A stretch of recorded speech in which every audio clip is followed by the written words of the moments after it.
Hello good morning. जो कैसे हैं आप लोग? आई होप आप सब अच्छे होंगे। बाय बॉयस के इस चैनल पर जिसमें हमने एक मुहिम छेड़ दिया है हैंड रिटन नोट्स का, हमें इसको प्रोवाइड करना आपको। तो बायोटेक्नोलॉजी का प्रोसेस एंड प्रिंसिपल वाला ये चैप्टर है, क्लास 12 के लिए बिलोंग करता है। तो आप यहाँ से नोट्स आराम से बना सकते हैं। भाई सीधी सी बात है, जैसा आप सोचेंगे वैसा आप पाएंगे, जैसा आप करेंगे वैसा ही आपको मिलेगा। तो इसलिए मैं तो यही बार बार कहूँगा कि आप अपना बेस्ट दीजिए, ज़्यादा से ज़्यादा अपना नोट्स प्यारा से बनाइए, बार बार इसको रिवीजन करिए, खूब लिखिए, पढ़ने से मत भागिए। भागेंगे तो कोई दिक्कत नहीं, सिलेक्शन भी वैसे दूर भागता जाएगा आपसे। ठीक है, ओके बच्चों, so let's start again. Last time हमने एक बात बताया था आपको, सबसे पहले किसने आरडीएनए को मतलब कि बनाया था, तो आप उसको याद रखिएगा। स्टैनली कोहेन और हर्बर्ट बोयर ने 1972 में। और 1972 से एक चीज़ मुझे और याद आ रहा है, वो है सिंगर एंड निकोलसन का जो मॉडल दिया गया था, fluid mosaic model for the plasma membrane, जो वर्ल्ड वाइड एक्सेप्टेड मॉडल होता है। ओके डियर, हमने लास्ट वाले वीडियो में इन सब के बारे में बता रखा था। ठीक है, so let's start today tools of recombinant DNA technology. मैंने ये क्वेश्चन बताया था आपको, इंपॉर्टेंट है। ठीक है, आप tools of recombinant DNA technology, अगर आपको किसी तरीके से आरडीएनए बनाना है तो उसमें कौन कौन सा टूल्स चाहिए, तो मेनली 2 टूल्स डिस्कस किया जाता है। पहला है एंजाइम, दूसरा डीएनए। आपके एनसीईआरटी ने अलग तरीके से चीज़ों को डिस्कस किया है, लेकिन मैंने चूंकि नोट्स बनाना था तो मैंने उसको अलग तरीके से, चीज़ें वही हैं, सब कुछ वही हैं। एनसीईआरटी ने आगे पीछे चीज़ों किया है, मैंने थोड़ा सा एक जगह उसको कंपाइल करने का प्रयास किया है।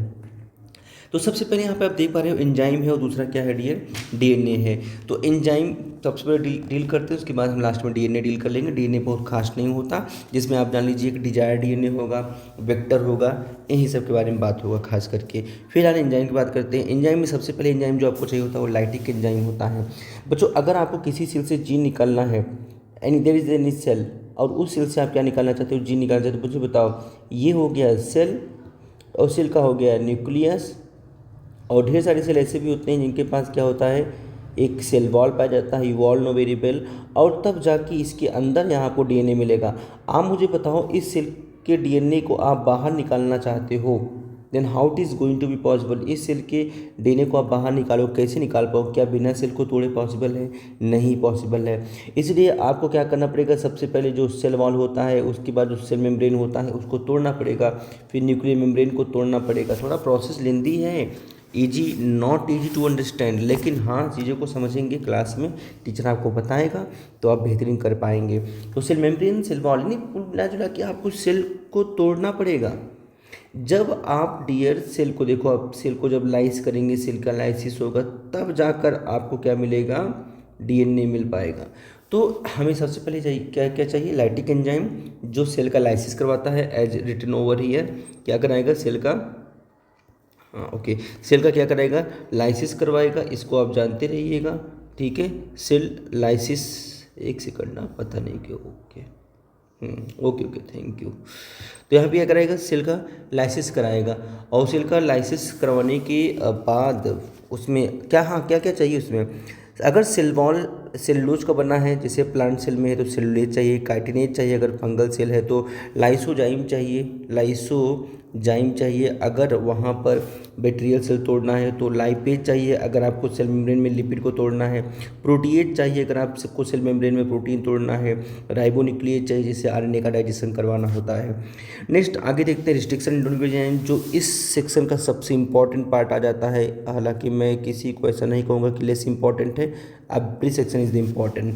रिस्ट्रिक्शन एंडोन्यूक्लिएज यहाँ पे हेडिंग तो भले दे दिया है, लेकिन मैं आपको बताऊँ यहाँ पे इसको डालना चाहिए था, डीऑक्सीराइबोन्यूक्लिएज या न्यूक्लिएज एंजाइम, जो डीएनए को तोड़ेगा। ठीक है, मैं आपको ये बताना चाह रहा हूँ, जैसे मान लो ये डीएनए है ना, अब इस डीएनए में सारा पार्ट तो आपको चाहिए नहीं, आपको चाहिए एक प्यारा सा पार्ट जिसमें आपका डिजायर्ड जीन हो।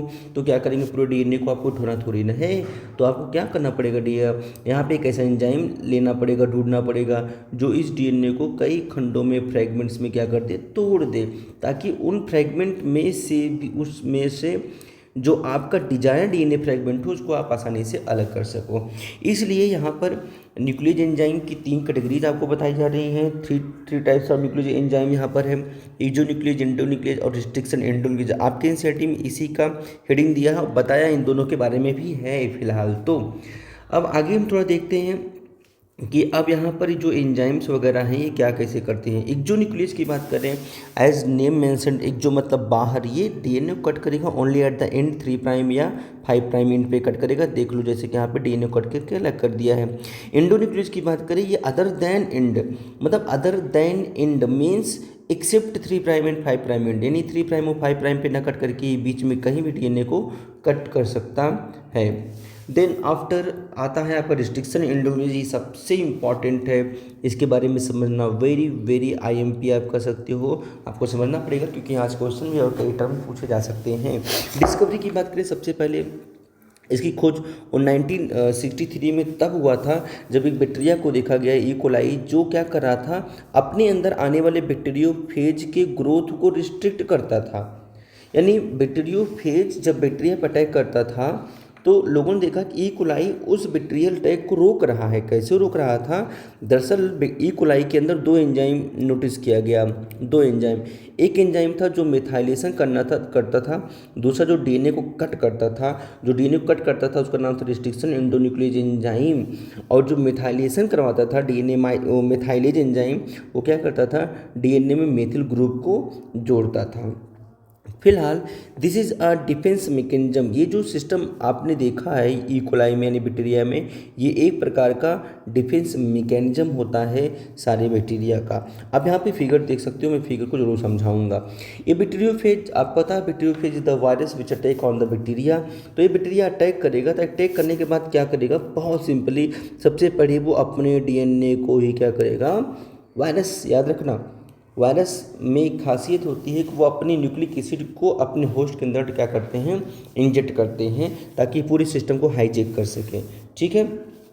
अच्छा, अब क्या हुआ इसमें थोड़ा मैं समझाऊंगा आपको। इसमें क्या हुआ डियर, जब ये बैक्टीरियोफेज क्या करता है, अपने डीएनए को अंदर इंजेक्ट करता है, तब तो ये बैक्टीरिया हाईजैक हो जाएगा पूरी तरह से। अब क्या करना पड़ेगा, बैक्टीरिया ने खुद सोचा कि भाई इसके लिए हम एक काम करते हैं, अगर हम इस डीएनए को तोड़ डालें कई खंडों में तो ये डीएनए कुछ कर नहीं पाएगा। बेटा आप समझ सकते हो, डीएनए का फ्रेगमेंटेशन हो जाएगा तो ये कुछ नहीं कर पाएगा। अच्छा, अब होता क्या है, यहाँ पर बैक्टीरिया ने डिसाइड किया कि हम एक क्या करेंगे, रिस्ट्रिक्शन एंडोन्यूक्लियस एंजाइम लेंगे और उस एंजाइम की सहायता से इसको हम तोड़ देंगे। लेकिन फिर बैक्टीरिया ये भी सोचता है कि भैया हम डीएनए को तोड़ने जा रहे हैं, ऐसा ना हो कि हमारा ही डीएनए टूट जाए, जरूरी है ना भाई। ये एंजाइम है ना, एंजाइम डीएनए को तोड़ेगा, ये बाहर के डीएनए को तो तोड़ेगा ही तोड़ेगा, लेकिन हो सकता है कि ये अपने भी डीएनए को तोड़ दे, तब ऐसे में तो गड़बड़ हो जाएगा। इसलिए बैक्टीरिया में एक और एंजाइम आया, उसने कहा एक काम करो भाई, तू बहुत अच्छा काम करने जा रहा है, तो बैक्टीरिया को सुरक्षित करने जा रहा है, मेरा नाम है मेथाइलेज। कहता है तो क्या करूँ मैं, कहता कि तुम एक काम करो, मैं जा रहा हूँ अपने वाले डीएनए पर जोड़ दूंगा क्या, मेथिल ग्रुप जोड़ दूंगा। क्या जोड़ दूंगा, अपने वाले डीएनए पर जगह जगह पर क्या करूंगा, मेथिल ग्रुप जोड़ दूंगा, यानी मेथाइलेशन कर दूंगा, और तुम क्या करना, उसी डीएनए को तोड़ना जिसमें मेथिल ग्रुप ना लगा हो। इसने कहा भाई बहुत अच्छी बात, मस्त बताया तुमने। तो ये इसलिए क्या करता है, अब चूंकि बैक्टीरियोफेज जो डीएनए देता है ना बेटा, ओके सॉरी, जो बैक्टीरियोफेज, एक सेकंड, जो बैक्टीरियोफेज होता है डियर, ये जो ये अपना डीएनए लाता है वो कैसा होता है, ये देखो लिखा है मैंने, नॉन मिथाइलेटेड, यानी नॉन मिथाइलेटेड डीएनए है, और यहाँ पर अपना खुद का डीएनए कैसा हो गया, मिथाइलेटेड। तो अब रिस्ट्रिक्शन एंडोन्यूक्लियस एंजाइम बड़े आराम से क्या करेगा, बैक्टीरियोफेज के डीएनए को तोड़ देगा। ये एक डिफेंस मैकेनिज्म था, और यहीं पर से आपको बताएं, if someone is asking revolution कहाँ से आया, तो आप समझ सकते हो, जैसे ही रिस्ट्रिक्शन एंडोन्यूक्लियस एंजाइम की खोज हुई, पूरे बायोटेक्नोलॉजी की फील्ड में एक रिवोल्यूशन आ जाता है। तो यहाँ पर figure showing methylation of the bacterial DNA and breakdown of the non methylated phase DNA, this is self defence mechanism of the bacteria. Note में अगर यहाँ पर हम आपको बताएं, first isolated restriction endonuclease enzyme with the hind, second important है। अब type of restriction endonuclease enzyme की बात करें, थोड़ा सा एनसीईआरटी के बाहर है, मैंने लेक्चर देखा था, मुझे बुक में मिला, हमें लगा कि आपको बताना चाहिए। ये थोड़ा सा एक्स्ट्रा जा रहा है, ठीक है, ओहो थोड़ा सा एक्स्ट्रा आप कर सकते हो बेटा, you are going to be a doctor. तो डॉक्टर बनने के लिए अगर आप ये सोचेंगे मुझे इतना ही पढ़ना है तो बेकार है, तब आप डॉक्टर नहीं बन पाएंगे, आपको अनलिमिटेड होना पड़ेगा। क्योंकि मतलब कि आप समझो कि मेडिकल साइंस एक प्रकार का रिसर्च है, ठीक है, उसमें आप जितना ज़्यादा एंट्री मारेंगे, जितना डीप जाएंगे, आपको उतना नॉलेज, उतना ही आप एप्टीट्यूड होंगे, बेहतरीन बनेंगे। अब देखो रिस्ट्रिक्शन एंजाइम दो प्रकार का होता है, type first and type second. देखते हैं टाइप फर्स्ट क्या करता है। टाइप फर्स्ट एंजाइम की खोज जो वैज्ञानिक थे आर्बर नामक वैज्ञानिक, तो उन्होंने किया था। इन्होंने क्या देखा कि टाइप फर्स्ट क्या करता है, मिथाइलेशन भी करता है और रिस्ट्रिक्शन कटिंग भी करता है। मतलब आप यूँ समझो कि ये एक एंजाइम है, इस एंजाइम के साथ दो एंजाइम साथ साथ रहते हैं, यानी अब ये पूरा एक कॉम्प्लेक्स हो गया, समझो ये एंजाइम कॉम्प्लेक्स है। ये दोनों काम करेगा, एक पार्ट क्या करेगा रिस्ट्रिक्शन, दूसरा प्रोग्राम क्या करेगा मिथाइलेशन। लेकिन इसके लिए इसको क्या चाहिए, Mg++ चाहिए, लेकिन और ATP चाहिए। फिर दूसरी तरफ जब टाइप सेकंड की बात हुई तो टाइप सेकंड वाला एंजाइम कैसा था, आप यूँ समझो टाइप सेकंड वाला एंजाइम ये रहा। टाइप सेकंड एंजाइम जो क्या करता है कि केवल और केवल रिस्ट्रिक्शन का काम करता है, मिथाइलेशन काम नहीं करता। और लेकिन एक मजे वाली बात थी कि अगर ये केवल रिस्ट्रिक्शन का काम करेगा, एक ही काम करेगा, तो इसको ATP नहीं चाहिए। जैसे बेटा आपको मैं किसी एक काम के लाऊं, लेकिन आपसे मैं दो काम करवाऊँ तो आपको एक्स्ट्रा पैसा चाहिए ना, लेबर को देना पड़ेगा ना। जैसे किसी लेबर को आप बुलाते हो, अगर ये एंजाइम केवल एक ही काम कर रहा है तो क्या आप इसको ATP देंगे, नहीं देंगे। लेकिन आप एक बात समझना, क्या मिथाइलेशन कैसे होगा, दरअसल मिथाइलेशन के लिए इनके पास अलग एंजाइम था, कोई दिक्कत नहीं है।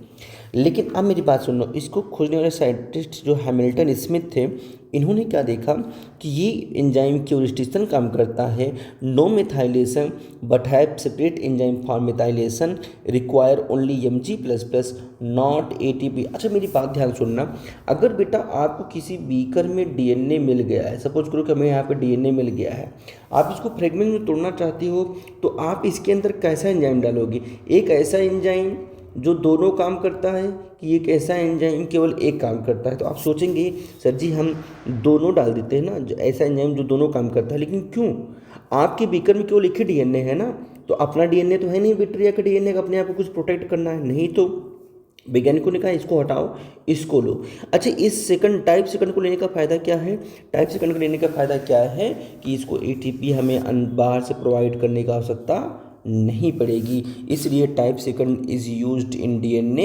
RDNA technology. आप समझ सकते हैं। नोटेबल फैक्ट की बात करें, restriction endonuclease enzyme cut DNA only at a specific site, जिसको कहते हैं रिस्ट्रिक्शन साइट। रिस्ट्रिक्शन साइट की एक पहचान होती है, वो पहचान क्या होती है, इनके पास प्लेंड्रोमिक सीक्वेंस होता है। अब प्लेंड्रोमिक न्यूक्लियोटाइड सीक्वेंस क्या होता है, पैलेंड्रोमिक न्यूक्लियोटाइड सीक्वेंस क्या होता है, is a sequence of base pair that read same on two strand when orientation of reading is kept same. जैसे मलयालम, इसको समझते हैं, जैसे आप 5 प्राइम टू 3 प्राइम यहाँ पर ट्रेवल करोगे तो इसको क्या पढ़ोगे GAATTC, लेकिन इधर 5 प्राइम टू 3 प्राइम जब ट्रेवल करोगे तो फिर वही आपको GAATTC पढ़ने को मिल रहा है। ऐसे सीक्वेंस को बोलते हैं क्या, पैलेंड्रोमिक सीक्वेंस। याद रखना, which read same on both strand, लेकिन ओरिएंटेशन सेम रखना है। अब आप इधर से 5 से 3 गए, फिर इधर 3 से 5 आएंगे तो दिक्कत हो जाएगी, इसलिए अगर आप 5 प्राइम टू 3 प्राइम जा रहे हो तो इधर भी 5 प्राइम टू 3 प्राइम आएंगे तब आपको, तो ऐसे सीक्वेंस को बोलते हैं पैलिंड्रोमिक सीक्वेंस। अच्छा यहाँ पे लिखा है restriction endonucleotide enzyme make 2 type of cut, ठीक है, ये दो प्रकार कट होते हैं, एक होता है स्टिकिन, दूसरा होता है क्या बेटा ब्लंटिन। इसको हम नेक्स्ट वीडियो में कवर करेंगे। Okay thank you. प्लीज़ आपसे रिक्वेस्ट है लाइक करो और अपने फ्रेंड्स के बीच शेयर करो, ठीक है। कंपटीशन है, मैं मानता हूँ, ऐसा नहीं है कि आप किसी को शेयर कर दोगे तो आपसे आगे बढ़ जाएगा, नहीं, आपकी इच्छा शक्ति, आपकी सोचने की जो क्षमता है वो सब में नहीं है, ठीक है। तो अब ऐसा मत डरिए, प्लीज़ शेयर करो, विनती है। Okay thank you.